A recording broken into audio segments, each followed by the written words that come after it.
Hello and welcome to another episode of Nazuk Mod. मैं हूं उजैर यूनुस और हस्बे मामूल अंबर रहीम शमसी मेरे साथ मौजूद हैं। आज की गुफ्तगू में जो है पाकिस्तान के ऊपर टॉपिक्स हैं, छोटे हैं, उस पर जल्दी बात करेंगे क्योंकि मेन जो लीड स्टोरी है वो मणिपुर है। भारत की रियासत में काफ़ी महीनों से 2-2.5 महीनों से वायलेंस चल रहा है। क्यों हो रहा है, कैसे हो रहा है, उसके बारे में हमने एक स्पेशल इंटरव्यू किया है क्योंकि ना मुझे इसके बारे में इतना मालूम है ना अंबर को। तो हमने सोचा कि भारत से ही रिपोर्टर्स को लिया जाए और उनसे पूछा जाए कि what are the driving forces. So stay tuned for that, that's our special interview in just a moment. And then of course we will talk about winners and losers. तो अंबर, पाकिस्तान की खबरों में जो बड़ी खबरें इस हफ्ते थी तीन, मुझे जिस पे हमें क्विकली बात कर लेते हैं। मिलिट्री कोर्ट्स, जिसके ऊपर सुप्रीम कोर्ट में केस चल रहा है। दूसरा जो इशू था वो साइफर के ऊपर, आजम खान जो 1 महीने से लापता थे, अचानक से उनकी एंट्री हुई और उन्होंने जो है बयानात दिए मैजिस्ट्रेट के सामने। और तीसरा जो है इसहाक डार और अयाज सादिक के ऊपर मैं बात करूंगा क्योंकि वो मेरा फेवरेट टॉपिक है, मईशत से रिलेटेड। तो शुरू करते हैं मिलिट्री कोर्ट से। काफी लोगों ने काफी उम्मीदें लगाई हुई थी अंबर के सुप्रीम कोर्ट जो है वो इस एक्शन को, जिसपे 100 से ज्यादा सिविलियंस का ट्रायल होना है एटलीस्ट मिलिट्री कोर्ट्स में मे 9 के इवेंट से रिलेटेड, उस पे बताइए नाजरीन को कि क्या लेटेस्ट है और किस तरह सुप्रीम कोर्ट जो है वो अब बंदियाल साहब, जस्टिस काइस फाजी ईसा साहब के ऊपर जो है वो बॉल दे के उनको जा रहे हैं। जी बिल्कुल, आपने जैसे कहा उजैर, इस केस की अहमियत दो तीन जावियों से है। और वो एक ये कि जो 9 मई को जो वाकयात हुए थे, उसमें सियासी तौर पर भी और मिलिट्री की अपनी रेपुटेशन के लिए भी मिलिट्री कोर्ट्स में ट्राई करना जरूरी है। काफी दिनों से ये समात तो चल रही है, लेकिन उम्मीदें जो लोगों ने लगाई बैठी थी वो जाहिर है चीफ जस्टिस उमर अता बंदियाल के साथ मुंसलिक थी। आपको याद होगा कि जिस तरीके से कॉन्स्टिट्यूशनली भी बिल्कुल करेक्ट है कि इंतखाबात जो पंजाब और खैबर पख्तूनख्वा में होने थे, तो चीफ जस्टिस ने ही वो ऑर्डर भी दिया था। इस पे तनाज़ा जो है वो बेंच की तरफ से भी है, हुकूमत फुल कोर्ट चाह रही थी, ये भी एक पॉइंट ऑफ लीगल कंटेंशन रही है। फाइनली डिसाइड तो यही हुआ कि फुल बेंच नहीं होगा, so the bench was not to the government's liking. That doesn't matter because eventually हो ये रहा है कि इसमें दूसरा एक मैं कहूंगी जो दिलचस्प पहलू ये है कि दो पाकिस्तान पीपल्स पार्टी के वकला जो बहुत अरसे से जो बीवी के साथ भी मुंसलिक रहे, और पार्टी के साथ उनके डिफरेंसेस असाइड, अब एतजाज एहसन हो या लतीफ खोसा हो, वो they're leading the petition against trying civilians in military courts। कुछ तनकीद भी उन पर आई।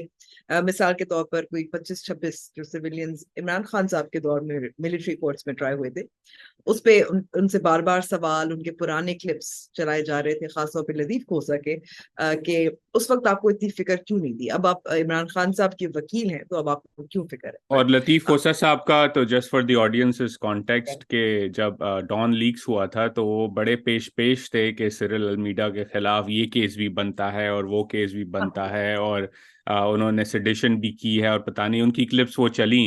तो बड़ा प्रिंसिपल स्टैंस था उनका जब सिरिल ने वो काम किया जो एक जर्नलिस्ट और रिपोर्टर करता है कि अवाम को बताए कि असल में कहानी क्या है। तो उस वक्त लतीफ़ खोसा साहब बड़े जो है वो कॉन्स्टिट्यूशनल एक्सपर्ट थे जो कह रहे थे कि ये सिरिल ने जो काम किया है ये बड़ा केस बनता है उनके ऊपर, केस नहीं केसेस बनते हैं। केसेस बनते हैं। So I mean lawyers will obviously, I actually don't जज देम, उनका उनका काम ही ये है। वो उसूल पे नेसेसरीली तो नहीं करते।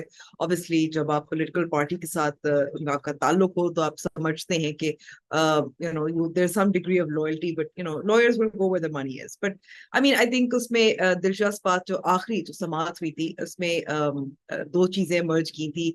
बहुत क्लियरली उस वक्त लतीफ खोसा साहब ने कहा था कि जो मुल्क में इस वक्त जो हो रहा है ये ऐसा हो रहा है जो जनरल जिया के दौर में हो रहा था। और चीफ जस्टिस उमर अता बंदियाल साहब को बहुत एतराज था, उन्होंने कहा कि ऐसा आप मवाजना ही नहीं सकते जो आजकल हो रहा है और जिया हक के दौर में हो रहा था। इस वक्त मार्शल लॉ नहीं है इस मुल्क में, और अगर ऐसा कुछ हुआ तो फिर हम हैं ना, हम हाजिर हैं, हम मदाखलत कर लेंगे। लेकिन जो आपको लग रहा था, जो उम्मीदें मुंसलिक थी चीफ जस्टिस उमर अता बंदयाल साहब के साथ, वो मुझे लगता है उम्मीदें, स्पेशली उनके कुछ बयानात भी सामने आए। आपको याद होगा कि एतजाज एहसन साहब ने मुलाकात भी की थी, उसके बाद कुछ 3-4 दिन बाद ही इसकी समाप्त भी शुरू हो गई थी। So I think in the end one shouldn't read too much into statements and these little details. Broadly आपको फिर चाहे अदालत हो, final order and where they're going should be judged at the end of the trial. So I will say कि इस वक्त the many things have evolved, and I believe that just as a final ऐसा लग रही रहा है कि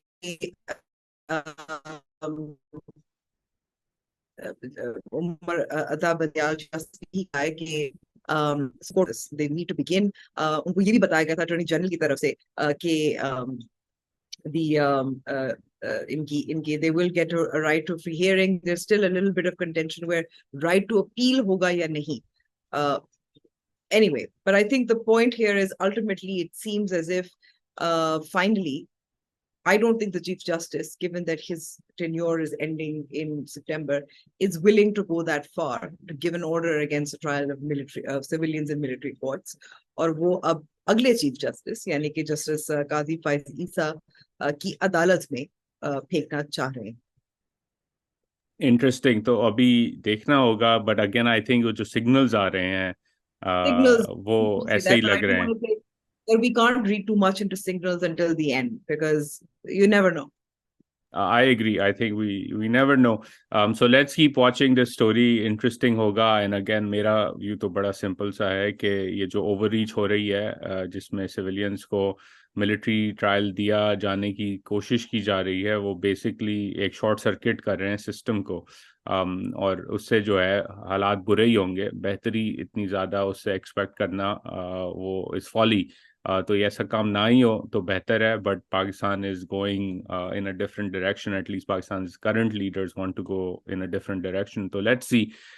दूसरी बड़ी खबर अंबर, again which is linked to this entire saga. Military courts का इशू भी जो है वो वही है जिसकी वजह से आजम खान एक तरह से मिसिंग हो गए अपने घर के बाहर से. उन्होंने मैजिस्ट्रेट के सामने अपना बयान रिकॉर्ड करवाया. मैंने जिन लोगों से पूछा, if you heard differently Amber please correct me, ये जो बयान मैजिस्ट्रेट के सामने रिकॉर्ड कराया जाता है ये सीक्रेट होता है.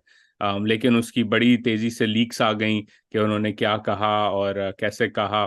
और फिर ये भी आ गया कि जी वो मिसिंग नहीं थे, वो अपने कज़न के घर ठहरे हुए थे. और उन्होंने बेसिकली उस बयान में जो रिपोर्ट हुआ है एटलीस्ट सोशल मीडिया और न्यूज़ रिपोर्ट्स के अंदर, कि उन्होंने कहा कि जी ये पूरा साइफर का जो मामला था ये हमने प्ले अप किया और एक तरह से जो है उसके ऊपर इस्तेमाल किया गया इसको सियासी फायदे के लिए. तो उस पर भी ज़रा shed some light Amber in terms of what the big picture take away from Azam Khan's alleged statements is. Because मैं alleged इसलिए कह रहा हूँ क्योंकि मैंने तो एटलीस्ट कोई एविडेंस नहीं देखा कि वो उन्होंने उस मैजिस्ट्रेट में रिकॉर्ड कराया. रिपोर्ट ही हुआ है ये. बिल्कुल, एब्सोल्युटली. आई थिंक इसमें दो तीन जो just to sort of zoom out a little bit. Azam Khan का जैसे आपने कहा ही हैड डिसअपीयर्ड. उनकी फैमिली ने इस्लामाबाद हाई कोर्ट में उनकी गुमशुदगी के हवाले से they went to the court as well. He was the court had ordered him to be produced. उस वक्त लॉ एनफोर्समेंट ने यही कहा था कि हमें मालूम नहीं है कि कहाँ है. And जो initial जो leak थी fragments of his statement allegedly before the magistrate, again allegedly because I need to be careful as well. That was obvious through certain journalists. There were 3 or 4 journalists जिन्होंने इसको tweet किया था. राना सनाउल्लाह और आजमदार इन सब ने बहुत सारे जाहिर प्रेस कॉन्फ्रेंसेस की. And I think the fragment जो कुछ हमें आजम खान के मुबैना बयान के हवाले से आ रहा है वो यही लग रहा है कि ऑफिशियल सीक्रेट एक्ट्स की जो पामाली है उसके तहत इमरान खान साहब पे केस हो सकता है. इज ऑलरेडी उनको शामिल तफ्तीश तो कर दिया था, उनको तलब भी किया था. So that's pretty much it. Azam Khan principal secretary Imran Khan के रहे हैं. कई लोग उनसे नाराज भी रहे थे. He was accused of many excesses in his time as principal secretary, not just by Firdaus Ashik Awan, who was obviously not magnetized and hypnotized, mesmerized by him, लेकिन also Good, good use of the language there, Amber. 100 points for that. I couldn't resist that one. मगर दूसरी तरफ से Bashir Neyman x FIA, उन्होंने भी काफी ज्यादा उनकी heavy handedness के बारे में कंप्लेन की थी. He was the major domo, you could say, जो कंट्रोल कर रहे थे इमरान खान साहब की. उनकी लीक्स भी मुबैन आई थी on the cipher issue. So the question now really is कि इसमें शाह महमूद कुरैशी साहब को भी जाहिर है अब आजम खान अगर एज ए वादा माफ गवाह बन जाते हैं. And the question now is कि जो PM ऑफिस को गई थी, जो साइफर गया था, वो उसी पर केस बनता है. वो जाहिर है Azam Khan sahab is seems guilty according to his own statement and according to the alleged audio leaks, but he will try to protect himself by bearing witness against Imran Khan. Shah Mahmood Qureshi का भी एक किरदार है. We will see how that develops. And that is just one more case broadly जहां इमरान खान साहब के खिलाफ बहुत सारे cases हैं. And I still maintain, I do think the military is wary of trying him in a military court. I think जी, ये जो बात बेचारे जो शहरी हैं जो इस वक्त उनका ट्रायल शुरू नहीं हुआ मगर हिरासत में है, उनका तो होगा. इमरान खान का मुझे लगता है that is the last possible option. Other cases, चाहे तोशा खाना हो, चाहे टिरियन वाइट का केस हो, they're really progressing very slowly, and it goes broadly against to what to do with Imran Khan. I think इसमें एक और interesting बात थी Imran Khan, and just as a closing this off a little bit, Imran Khan साहब ने भी एक कहा था कि मैं आपको बताऊंगा हकाइक क्या है, हकीकत क्या है, on my social media channels. लेकिन मुझे जो उसमें सिर्फ समझ आया, जो मैंने थोड़ा बहुत सुना था, वो यही था कि पहले I'm still confused about what Imran Khan's story is. Was it Donald Lu who initiated it? Was it the Americans who wanted him out? Was it Bajwa? Where does Hussein Haqqani figure? And why do they need to talk to each other through a cipher? I'm confused. Maybe you can explain it to me. अंबर, मैं भी उतना ही confuse हूँ. और in fact DC के अंदर जो लोग Pakistan follow करते हैं वो भी खान साहब की लेटेस्ट वीलॉग के बाद कंफ्यूज थे, क्योंकि डॉन लू केम बैक.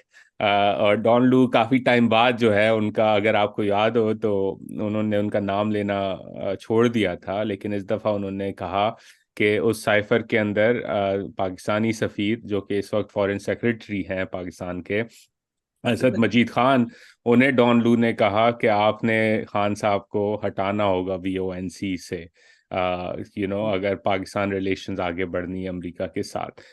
तो वो उन्होंने वापस वही एलिगेशन दोहराया. इस दफ़ा हकानी साहब का नाम उन्होंने नहीं लिया. क्यों नहीं लिया शायद भूल गए, क्योंकि वो पर्ची से तो पढ़ते नहीं है, तो दिमाग से निकल गया होगा कि कैसे स्टोरी को पूरा बताना है अपने लोगों को.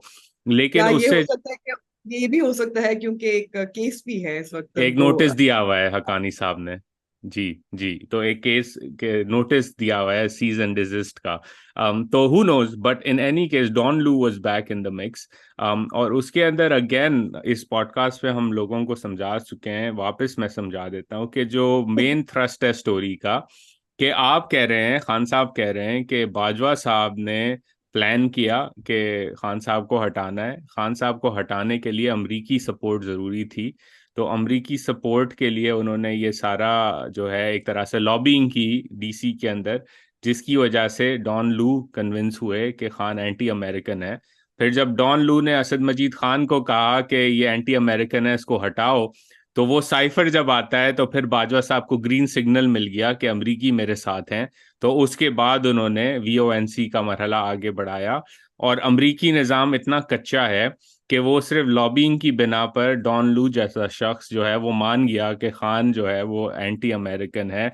DC में जो एक्सपर्ट्स हैं, CIA में जो लोग काम करते हैं, वाइट हाउस में काम करते हैं, उनका कोई इन्फ्लुएंस इस लॉबिंग के सामने नहीं था.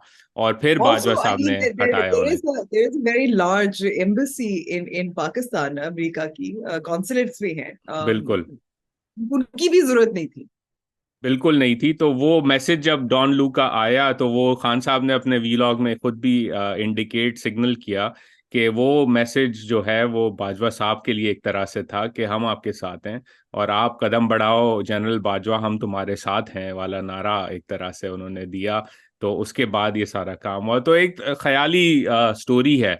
अब इसका जो आखिरी पॉइंट मैं रेस कर दूं from the DC point of view, वो ये है कि 26 जुलाई को जो हिल के ऊपर, कैपिटल हिल के ऊपर एक इवेंट हो रहा है, ब्रैड शर्मन उसमें शामिल होंगे, जो कि काफ़ी टाइम से ह्यूमन राइट्स पे पाकिस्तान पे बात करते रहते हैं। खान साहब की बात वो काफ़ी टाइम से कर रहे हैं on this issue as well. तो वो इवेंट होना है। तो अब उस इवेंट के अंदर भी खान साहब के इस वीलॉग ने एक तरह से जो है वो thrown a spanner in the works जिसे कहते हैं, इस तरह से, क्योंकि अब आपने फिर जो डॉन लू का नाम लिया है तो वो फिर कहेंगे कि यार देखो ये शख्स जो है अनहिंज्ड है, वापस हमारे लोगों को टारगेट कर रहा है। आप हमारे यानी कि पीटीआई सपोर्टर्स अमेरिका में आके कहते हैं he is not anti American but he keeps targeting our officials. तो अब वो देखना होगा कि इस बयान का अगले 4 दिन में जो इवेंट होना है उस पे पर क्या असर इम्पैक्ट होगा होगा। या नहीं। And I think just before Imran Khan साहब का जो सोशल डीलॉग था और कहानी का जो एक दोबारा से उन्होंने back to thrown it back to the US as well, Anwar Iqbal की स्टोरी थी और यूएस स्टेट डिपार्टमेंट की जो heading, I think heading the Pakistan bureau, Elizabeth Hurst, I believe her name is. She had actually spoken about it as well. And जाहिर है diplomatic language होती है, उनका कहना है कि कोई भी हुकूमत आएगी हम तो उनके साथ काम करेंगे, लेकिन मैं ये कह दूं कि पब्लिकली और प्राइवेटली हमने दोनों बार बार कहा है कि हमारी इसमें इमरान खान साहब और रिजीम चेंज में कोई हाथ नहीं था। But I thought was more interesting was she actually used the word propaganda and disinformation, which is a strong word to use about the cipher story. और ये पहले भी स्टेट डिपार्टमेंट की लैंग्वेज इसी तरह की है, क्योंकि जब अटलांटिक काउंसिल पे हमने खान साहब का इंटरव्यू किया था तो स्टेट डिपार्टमेंट का रिस्पांस भी यही था, we don't let misinformation disinformation get in the way of bilateral relations. तो ये स्टोरी है ब्रॉडली। आखिरी पाकिस्तान लिंक स्टोरी आपके और मेरे फेवरेट डार साहब न्यूज़ में Well, थे। just before ji. we go to सब मैं थोड़ा सा आपका मैं फ्लो जो है डिस्टर्ब करूंगी, because talk about misinformation disinformation. मैं इस वक्त पिमरा जो बाय पार्लियामेंट जिसमें कुछ अच्छी बातें हैं कुछ नहीं है, and I want two point out just in terms of the government and any government, चाहे इमरान खान साहब की हो और मौजूदा जो गवर्नमेंट हो, डिसइंफॉर्मेशन के साथ क्या करे वो उनको समझ नहीं आती। And they have defined disinformation, misinformation, which I think, if this becomes law, is obviously going to be problematic. So a couple of good things, which is that they've taken away the powers to shut down a channel from the PEMRA chairman. A 3-person committee hai jo karegi. That's a good step. The bad thing is that disinformation को intention से link किया जा रहा है. And there'll be a fine for spreading disinformation and misinformation, which I think, जैसे कि पेका law था जो इलेक्ट्रॉनिक क्राइम्स एक्ट था, ये उसी तरह गलत इसका इस्तेमाल बहुत ज्यादा मुमकिन हो सकता है, because intention is very very hard to do. So very quickly before you go to the other your favourite story which is Dar. जी, डार साहब के लिए की बात सुनने के लिए आपकी बिल्ली भी पीछे बड़ी अटेंशन से मौजूद है। तो वो आप एग्जैक्टली आप जब बिल्कुल, डार के बारे में बात करते हैं ना तो फिर सारे लोगों के कान खड़े हो जाते हैं मेरी। बिल्ली भी बैठ गई है आपकी बिल्कुल मेरी बात सुनने के लिए। तो डार साहब से पहले अयाज सादिक साहब ने बड़ी एक हिलेरियस किस्म की बात की कि आईएमएफ की डील पेरिस में इस तरह हुई कि बात आगे नहीं जा रही थी। तो मरियम औरंगजेब साहिबा और शेरी रहमान साहिबा ने दुरूद और आयतल कुर्सी पढ़ना शुरू कर दी और उसके बाद जो है माहौल तब्दील हुआ। तो ये उन्होंने स्टोरी जब बयान की तो मुझे एक तरह से जो है वो वही याद आया कि पाकिस्तान में चाहे वो डार साहब हों या सादिक साहब हों, तहरीक इंसाफ वाले हों, आईएसपीआर हो, सब ने इस्लामिक टच जो है ना वो डालना ज़रूरी है। तो ये भी इस्लामिक टच वाला एक बयान था, बड़ा अजीब सा मुझे लगा कि या सादिक साहब जैसे शख्स जो हैं वो ऐसी बात कर रहे हैं। डार साहब ने फिर पार्लियामान में खड़े होकर कहा कि ना हम ज़राअत पे ना कंस्ट्रक्शन रियल एस्टेट पे कोई नया टैक्स लगाएंगे, जो हमने करना था सारे हमने काम कर दिए, अब ऐसा कोई बोझ नहीं डाला जाएगा। तो अंबर, उससे मुझे यही याद आया कि आप जो हैं बड़ा गुस्सा हो जाती हैं ये बातें सुन के, क्योंकि फिर सैलरी क्लास पे टैक्स लगता है, जीएसटी लगता है, बिजली के बिल पे टैक्स लगता है, लेकिन जो ज़रात के अंदर मिलियनर्स हैं जो रियल एस्टेट के अंदर पैसे बना रहे हैं, उनके ऊपर अनफॉर्चुनेटली पार्लियामान जो है वो टैक्स नहीं लगाएगी। डार साहब ने बड़ा क्लियरली कह दिया ये। वो क्यों लगाएंगे? आप मुझे ट्रिगर जानबूझ के उज़ैर करना चाह रहे हैं, लेकिन वो क्यों लगाएंगे? ये अपने लोग हैं, वही लोग हैं, हमारे जैसे लोग हैं। हमारा एक वोट होता है, कुछ वोट होते हैं। मिडिल क्लास कितनी है पाकिस्तान की? सैलरी क्लास कितनी है? सारी अनडॉक्यूमेंटेड इकोनॉमी है। आपने अगर कुछ बेनिफिट्स लेने हैं तो आपको अपनी पार्टी के लिए फंड्स चाहिए, आपको हुकूमत चलानी है, आपको बड़े स्ट्राइक्स नहीं चाहिए, तो जाहिर है जैसे अभी पेट्रोल एसोसिएशन वालों की अभी स्ट्राइक होने वाली थी, जो सिर्फ 2 दिन के लिए अवर्ट हो चुकी है। People like you and me don't matter. I mean, people like me, the salary class, we actually don't really matter.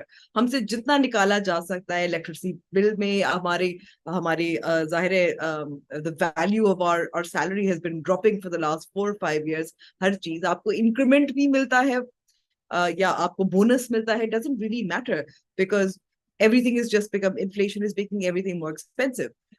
And electricity bill में भी अब ला रहे हैं. So I mean, you're just triggering me right now there, and I'm going to stop. It was याद दिला. intentional number, but again वो जो ये जो तकरीर उन्होंने दी, which is a continuation of the policy since at least 2008 के हमने ये काम नहीं करना और of course अपने लोगों पे टैक्स नहीं लगाना, जैसे शब्बर ज़ैदी साहब खुद कह चुके हैं। रियल एस्टेट पे टैक्स लगाने का तो बाजवा साहब का फोन आ गया कि हमारे लोगों का कारोबार बंद हो जाएगा, आप ऐसे काम ना करें। तो वही कहानी फार्मिंग का अनफॉर्चुनेटली क्या चल रही है। बनेगा? कॉर्पोरेट फार्मिंग का क्या बनेगा? बिल्कुल बिल्कुल। तो ये पाकिस्तान की स्टोरीज थी। Moving on to the big story of the week, Ananya Bhardwaj जो कि सीनियर एडिटर हैं द प्रिंट पे, उनका मैंने इंटरव्यू किया मणिपुर के ऊपर। अब मणिपुर के अंदर ये वायलेंस मई 3 से एटलीस्ट जो है वो शुरू हुआ है। इसका एक बैकड्रॉप है, ये डेकेड्स लॉन्ग इशू है मणिपुर के अंदर between the Meitei tribe and the Kuki tribe और भी ट्राइब्स, बट दो मेन जो ये एथनिक ग्रुप्स हैं इनके ऊपर very complicated set of issues. It's linked to the broader sort of nationalism that has been going on in India. It is linked to the broader play of the majority and the minority type politics जो कि हमें पूरे reason में नजर आती है, दुनिया भर में बल्कि अब नजर आ रही है कि आप फॉरेनर कौन है और बाकी कौन है एक्सेट्रा। तो उसके ऊपर मैंने सोचा कि अनन्या का इंटरव्यू किया जाए। अनन्या ने ऑन द ग्राउंड रिपोर्टिंग की है इस टॉपिक के ऊपर। उनकी एक पूरी टीम है द प्रिंट की जिन्होंने इसके ऊपर कवरेज की है इनफैक्ट, और ये लिंक मैं बायो में डिस्क्रिप्शन में डाल देता हूँ। The print was the news media outlet that reported on the heinous sexual violence against at least 6 women इन मणिपुर, जिसकी फिर बाद में एक वीडियो भी रिसेंटली इस हफ्ते वायरल हुई। तो वो इंटरव्यू देखते हैं and then will be right back. So, Ananya, thank you for taking out the time today. I want to jump in and maybe have you give us and the audience a bit of a 101 in terms of what has been going on in Manipur and the drivers of this violence. Obviously, reports suggest 150 plus people have been killed, tens of thousands displaced, and this has been going on since at least early May. But there is a political background to this as well. So perhaps start by giving us a 101 in terms of what we need to know about the drivers of this current wave of instability and violence in the region. Yeah. Hello. So it all began, as everybody knows, on the 3rd of May.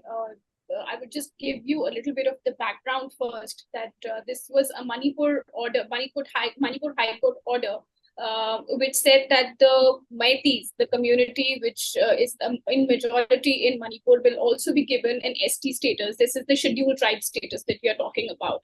So that order is what sparked this entire violence. And on 3rd of May, there was a tribal solidarity march by a student organization by the Cookies, basically. And from there, the violence started, because when these students were doing the solidarity march, the Meiteis from the other side came, and then both sides clashed.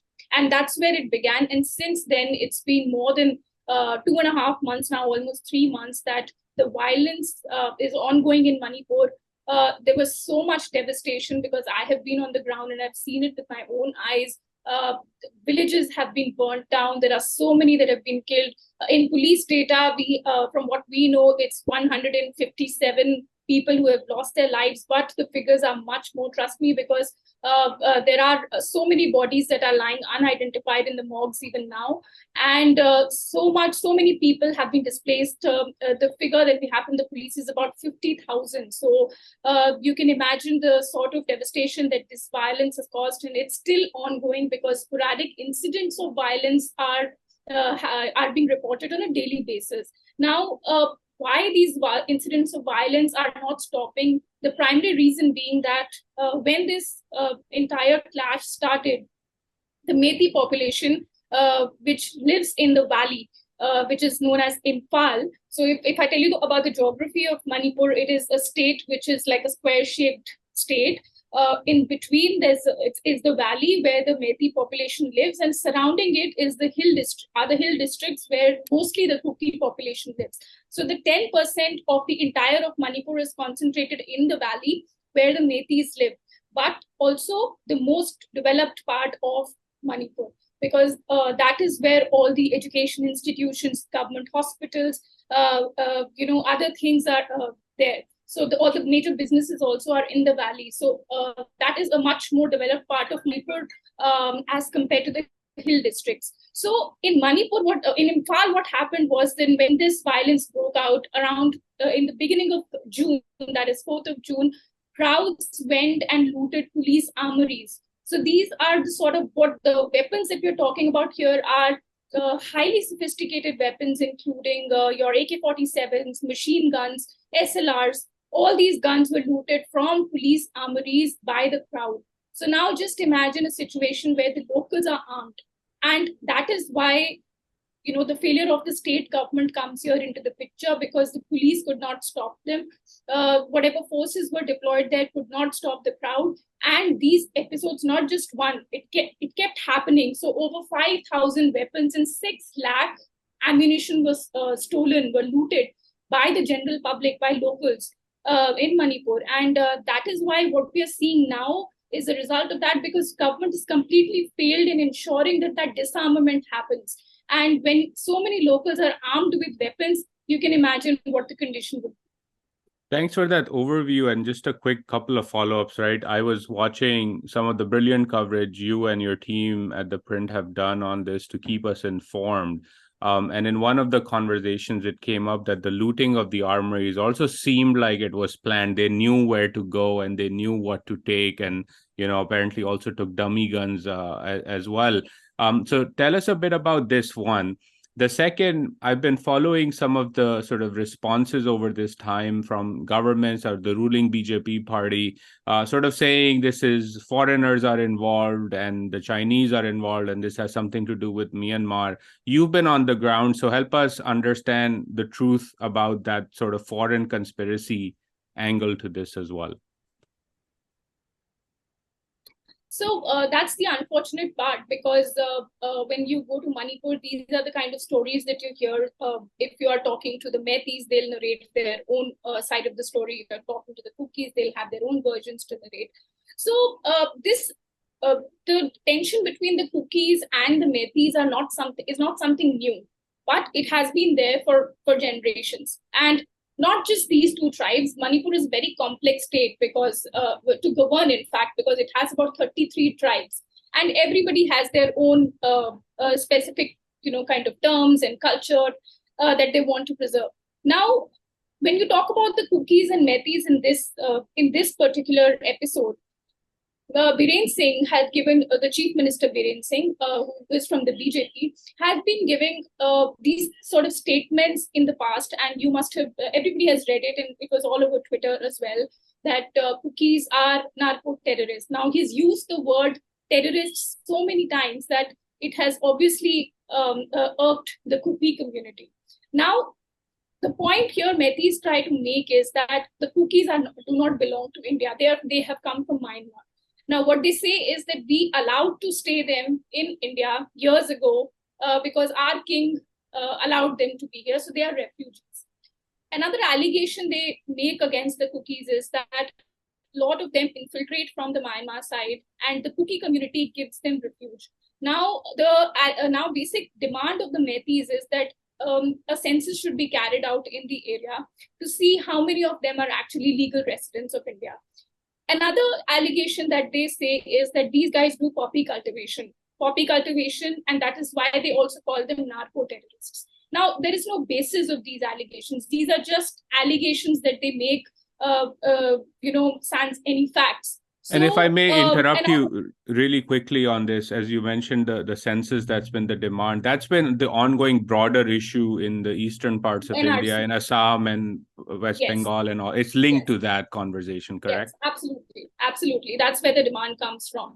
And another bit that they allow these illegal immigrants and they house them, and they, that is why they're eating into the resources of Manipur, and we want to save our land. So these kind of allegations are there from the Metis side. However, on the Kuki side, if you speak to them, they say that we have been living here for generations. In fact, we are the ones who are on the receiving end because we live in the hills, and hills are not as developed as the valley. So in most cases, they tell the Metis that you have all the resources, you have the businesses, you have access to education for best education institutions, hospitals. However, we are all farmers and we stay on the fringes. So this has been on, but then when Biren Singh made these sort of statements, the divide somehow widened. And when this Manipur court order came, then it just added fuel to the fire, and both communities clashed. But again, as I'm saying, that the kind of devastation and the lawlessness in the state right now, I have covered Kashmir, I have covered conflict areas. I have not seen something like that in my career of reporting before. So much lawlessness where people are on the roads and people are behaving like law enforcement agencies. Like if you go from one place to another, the police will stop you first to ask you about your credentials. That I understand because there's a conflict going on. If the armed forces ask you where you are going, that also I understand. But there the people stop you. The people stop you, they check your cars, they write down your credentials, where are you from, what is your phone number, they check your press cards, etc., everything thoroughly. And these checking, etc., are going on because on the Metis side, they believe that if you're going towards the Kuki side, you're transporting ration for them or you're transporting weapons for them. These are the kind of allegations. And it's not just civilians. These allegations are there on the forces as well, because the Metis accuse the Assam Rifles of being partisan, of being, favoring the Kukis, trying to rescue them from the valley. So right now, the situation in Manipur is that in the valley, there are no Kukis left. All of them, there has been a mass exodus. They have all gone back to the hills. They are living in relief camps. And on the other side, a small portion of Metis, whoever were living on the hills, have also come back to the valley. So there has been a complete divide in Manipur right now. So the other interesting thing here, and to your point on sort of civilians providing and checking credentials, I think it was on the print only that I was reading up on the fact that Métis women were, blockading armed forces from going through, and Ford said, we're going to check your vehicles, etc., because as you said, transporting rations and people and things like that to the Kukis. Obviously, in the backdrop to all of this, you're reporting and your team's been reporting with internet shutdowns, and that then had an impact in the sense that the heinous video of two women who were paraded naked and the sexual violence against women, that story broke. The print covered it days before that video went viral. Tell us a bit about the use of violence against women in the backdrop of this conflict that you just explained, and in particular, the latest spate of stories that came out about the video going viral and what drove that, and what has been, help us understand fact from fiction, because again, over there, I've been reading up on the fact that fake news was involved. There was, a picture that went viral that then caused all of this to happen. So again, help tell us, what the facts of the matter here are in terms of sexual violence against women in this conflict. So like I said, there's complete mayhem in the state. There are over 7,000 FIRs that the police has registered in Manipur since 3rd of May. And these FIRs include FIRs of murder, assault, etc. But when you talk about sexual violence, what we found on the ground, in fact, Print was one of the first to report on these cases. My colleague Sonal Matharu had met these victims, these survivors, and she had long conversations with them. So in a place, in a conflict area, there are these allegations that do the rounds everywhere. Like if you go to the Methi side, they will also say that, our women were sexually assaulted when you go to the Kuki side. But the fact is that how do you track down those survivors, and you check with the police as to what really happened? So when we started working on this story, we found that there are several such cases. In fact, right now in the video, we see 3 women being assaulted. There are at least 6 such cases that came to our notice, came to the Print's notice, and we reported about it. The kind of when you speak to those women, I mean, it just shakes you up, because it's so overwhelming when you speak to them, and the way they narrated what happened to them. So in one of the cases, you must have seen in the video, 3 women were paraded naked, and they were, in fact, they told us that they were in the custody of the police when the mob came and took them away. Now, just imagine a state wherein the law enforcement agency is right there, and this is what happens to you. So and these one women, of them, again, just from, you mentioned this one in the story, it's also mentioned, one of them saw her brother and her father yes, killed, she's lynched in front. Yes, she's a 21-year-old girl.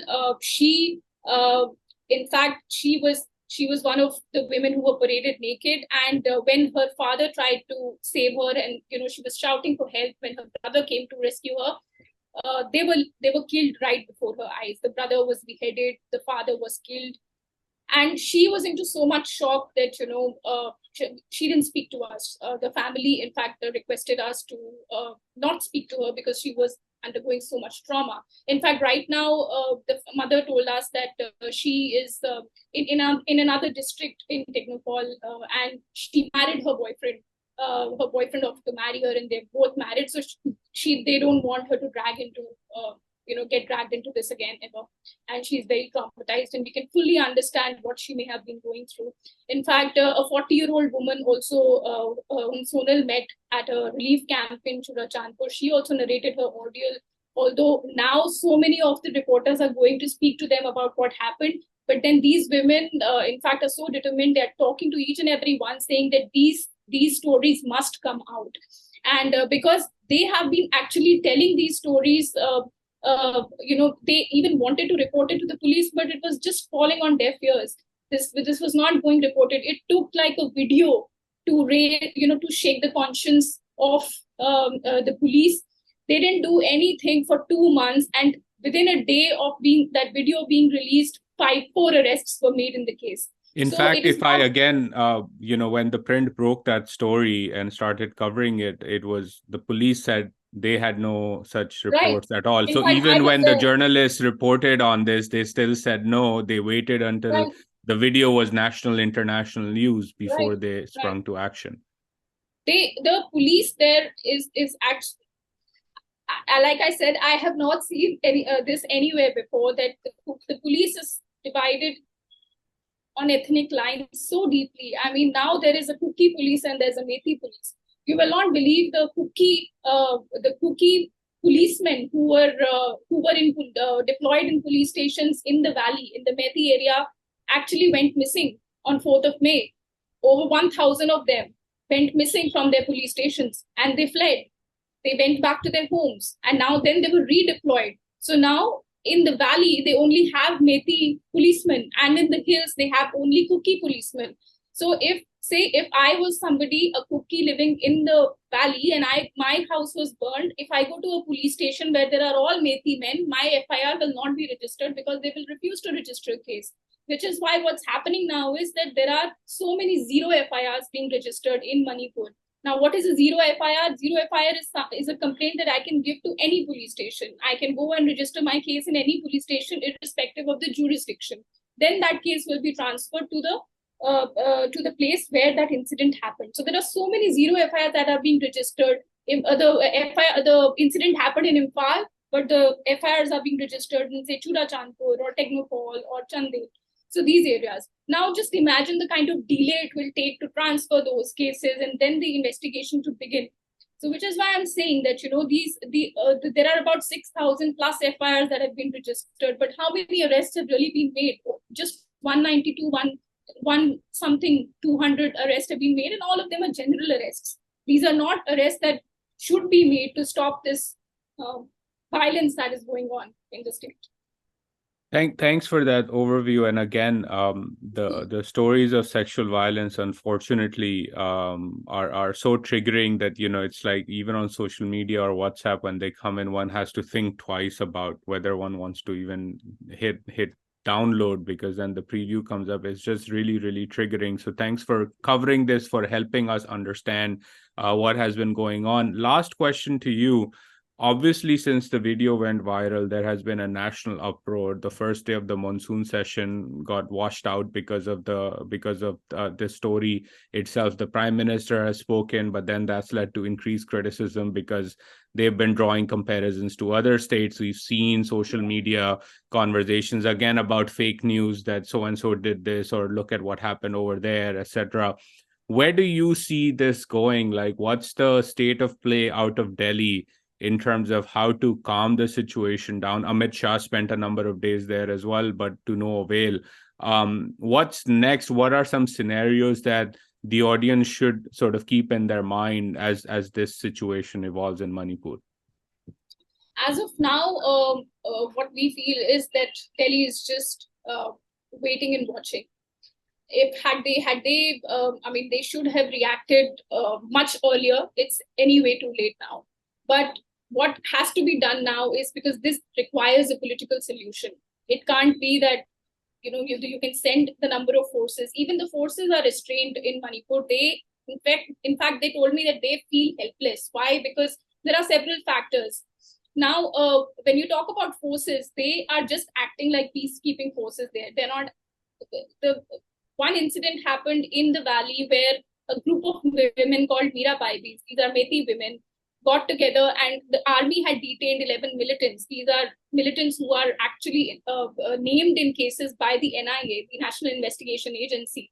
So they forced the army to release those men. I mean, again, I have not heard of something like this, that an enforcement agency, the army has detained 11 militants who are named militants in an FIR, and they were just let off because of public pressure. So like I said initially, that it's the public, it's the locals ruling that place right now. Enforcement agencies are just there. Those are just feet on the ground and really are helpless in terms of, so sending in reinforcement by the Ministry of Home Affairs from center is not going to help there in that state. What also restrains them is that AFSPA was lifted from a lot of these areas in Imphal. So the forces are not empowered to go and raid and go and act without the help of the local police. So that also restrains them. The need of the hour would be to bring in president's rule as soon as possible, because that is what is required there. The state machinery has completely collapsed. The state government has completely collapsed. It's a complete failure, and they should realize and they should understand that. That is, they invoked Article 355, which is a precursor to the emergency president's rule, but it's high time that they impose president's rule and give the forces that charge to get the situation under control. That is the need of the hour. Talks are on. After that, what is required is to bring all the stakeholders on board, like the Cookies and the Methis, to decide what will be the solution for this. Because as far as I understood from the ground, giving Cookies a separate state would probably not be the ideal solution, because Manipur's geography goes against it. Because as I said, Valley is in the middle and they are surrounding it.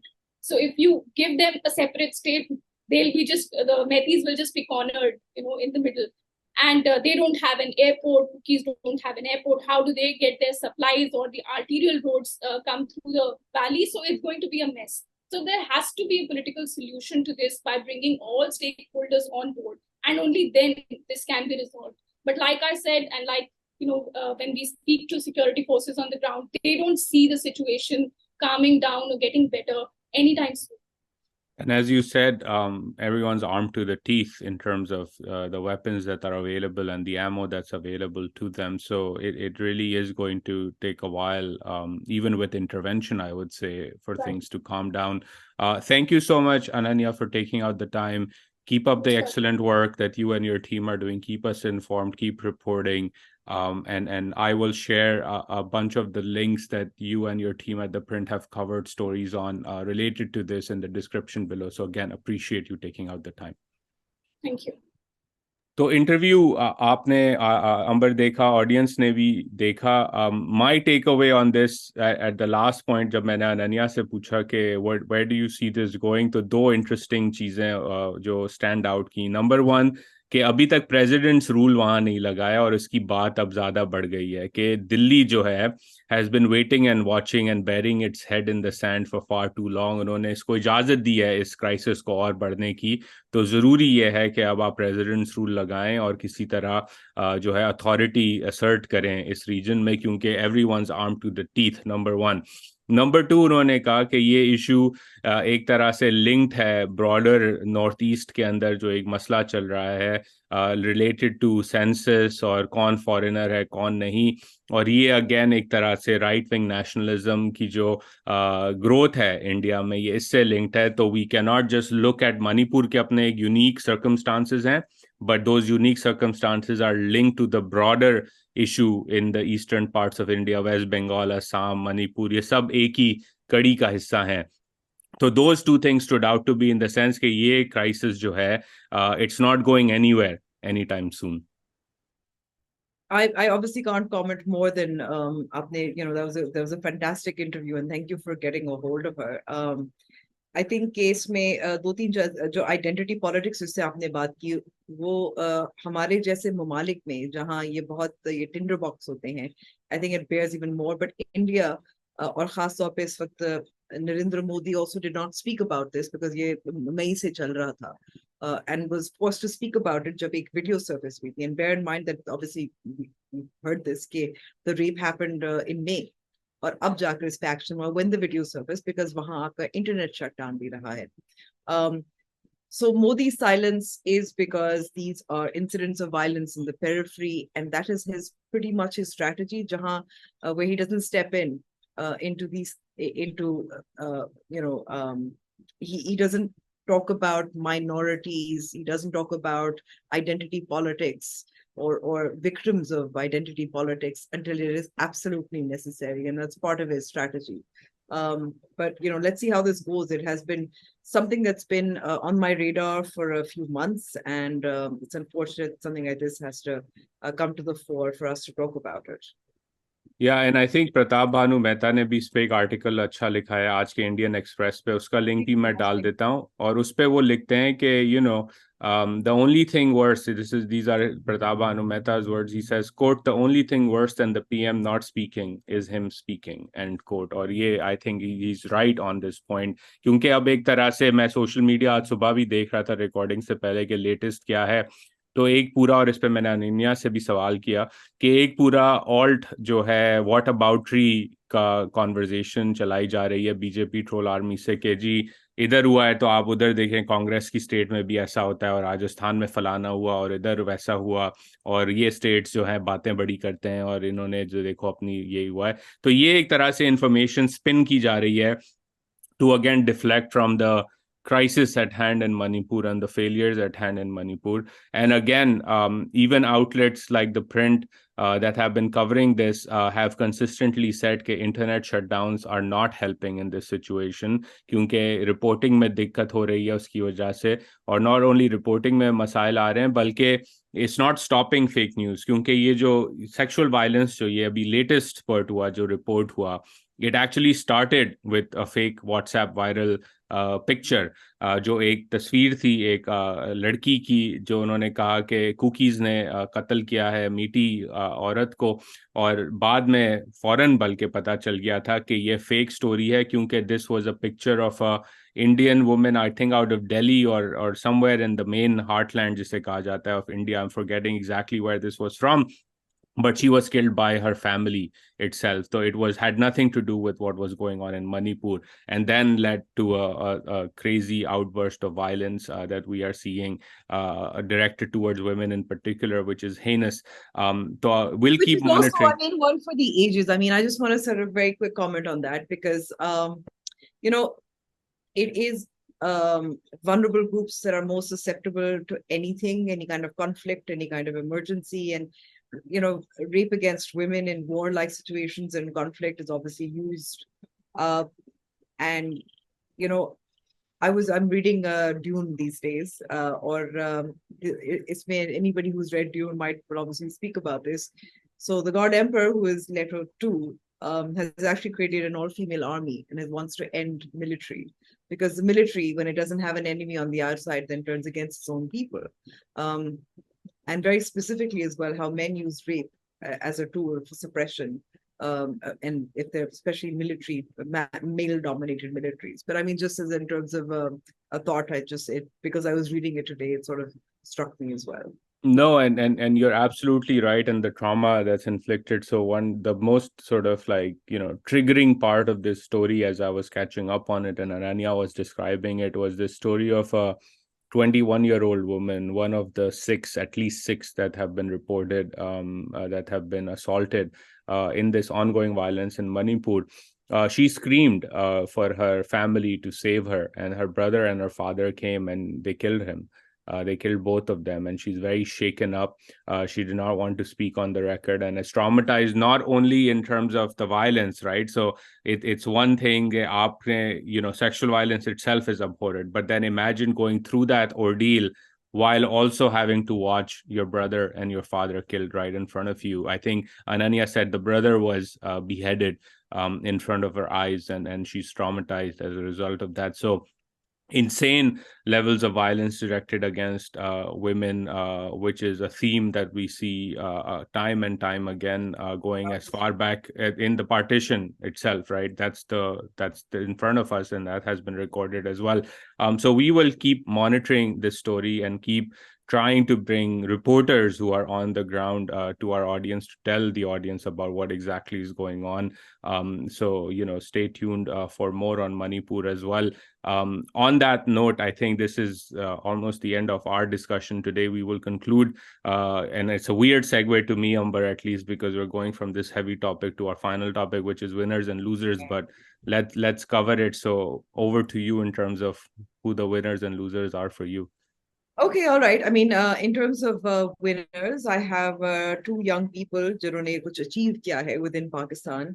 Bisma Solanki है 13 साल की बच्ची है, and she had created with her team at school. They've created anti-sleep classes that obviously reads your the movement of your eyes as well as all of those other things. And she was invited by NASA to develop it further. I don't have more details on it, कि वो कहाँ से है, but that in itself, I thought that was a nice little story to sort of in terms of my winner. Then we also have Sajid Satpara, जिन्होंने इस वक्त he's now climbed 8,000 peaks above 8,000 meters, which includes obviously K2, Nanga Parbat, Everest. His father, if you would remember, I think he is my winner because his father died trying to climb K2 with two other Icelandic in 2021, Icelandic and I think another one was in Chile, the teen mountaineers. They were trying to climb K2, did not make it, did not survive. Their body was found 4 or 5 months. Their bodies were found 4 or 5 months after they had attempted the climb. And Sajid was actually one of them. Who had found his father's body. So he's continuing that tradition, and I could imagine it's obviously in the family as well. So he's just made his 8 peaks above 8,000 meters. So he's my winner. I actually don't have any losers because really I didn't want. Yeah, I feel like I will decide on a loser tomorrow when I watch Oppenheimer and Barbie, and that will be maybe I'll have a loser out of that. You're going for the Barbieheimer combo viewing. Double full day. Yeah, बिल्कुल. तो उस पे किसी ने मुझे एक colleague ने भेजा था कि इसका एक पूरा स्केड्यूल बना हुआ है जो कि चल रहा है, लोग उस पे बात कर रहे हैं. मैं आपसे भी शेयर और ऑडियंस से भी शेयर कर देता हूँ कि अगर आपने एक साथ देखना है तो यू कैन डू बेसिकली आप सुबह उठें और आप जो हैं सुबह उठने के बाद ओपेनहाइमर देखने की तैयारी करें. और वो तैयारी करने के लिए आपने पहले जो है वो सिगरेट पीनी है और सिगरेट पीने के बाद आपने बिल्कुल. तो पहले आपने जो है ब्लैक कॉफी और सिगरेट, फिर ओपेनहाइमर सुबह 11 बजे देखें, 3 घंटे की मूवी है. फिर आप ब्रंच पे जाएं और ब्रंच पे थोड़ा अनवाइंड रिलैक्स करें, बारबी देखने के माइंडसेट में आए, 6-7 Yeah. बजे आप बारबी देखें और फिर आप डिनर और थोड़ी और पार्टी करें. तो ये स्केड्यूल That's होना चाहिए. exactly how we planned it, and my daughter actually planned it. We said कि Oppenheimer is going to be a heavy film, तो वो हमें पहले देखनी चाहिए, and then we have a short tea break. We eat and we kind of unwind, and then we wear some. I will not be wearing anything pink, and I think it's a bit silly. So people can मुझे जितनी गालियां दे सकते गाल दे, मैं ना pink पहनूंगी ना मैं समझती हूँ कि पिंक कोई पहनने की जरूरत है. And then we watch Barbie, sort of finish it off in a light way. Okay, well, that will be fun. It's on both are on my list of movies to watch as well. So I will wait for your review on this, Amber, as well. I have two losers this week, both We balance politically. each other out. बिल्कुल, I have both winners and losers. दोनों politically linked हैं. पहला loser जो है वो लोग हैं जिन्होंने ये प्लान किया कि हम आजम खान की स्टेटमेंट रिकॉर्ड करवाएंगे. उनको तारीख से कुछ सीखना चाहिए. ये स्टेटमेंट्स इसहाक डार और बाकियों की भी रिकॉर्ड की जा चुकी है. इनका एंड में 0+0=0 ही हाल होता है. तो अगर आप इतनी पुरानी स्क्रिप्ट रिपीट घसीट रहे हैं तो वो वीसीआर मुझे याद आ जाता है, अंबर, के वो बचपन में एक मूवी देख देख के उस बेचारी क्लिप का इतना बुरा हाल हो जाता था कि वो खराब हो जाती थी वीसीआर के अंदर ही, कोई देख नहीं सकता था. तो वही हाल जो है इस स्क्रिप्ट का हो रहा है. तो whoever the geniuses who came up with this idea are the number one losers. And then I think the second loser is the BJP government in Delhi. They have let the Manipur situation get out of hand, continued to ignore it, engaged in wishful thinking, and the violence and the displacement that has happened there, I think, is really tragic. And based on, again, as we've talked about on this episode, reporters on the ground, this is only going to get worse in the coming days. So I think the inability of a government to pay attention to something that is bubbling and their own policies and their contribution to that, they're the loser as well. So on that note, this is this week's episode. Thank you for tuning in.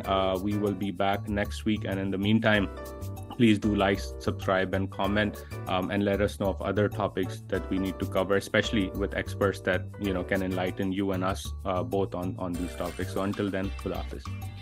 Khuda Hafiz.